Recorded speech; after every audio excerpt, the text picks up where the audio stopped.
Hi everyone and welcome. In this video, we will be discussing about how to add sections to work experience on LinkedIn.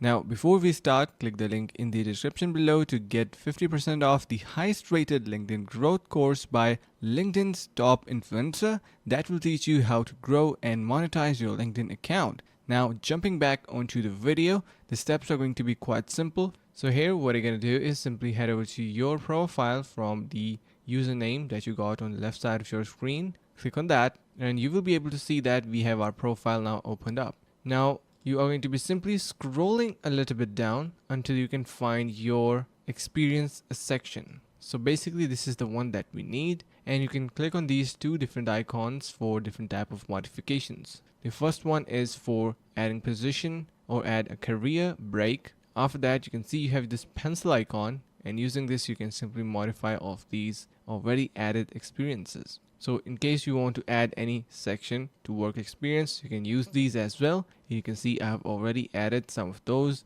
and that's how easily you can add sections to work experience on LinkedIn. Also, and before we get to the end, do not forget to get 50% discount to start growing your LinkedIn account by clicking the link in the description below. So that is it for this video. Make sure to subscribe to our channel, like the video and share it with your friends. Thank you for watching and see you guys around in the next video.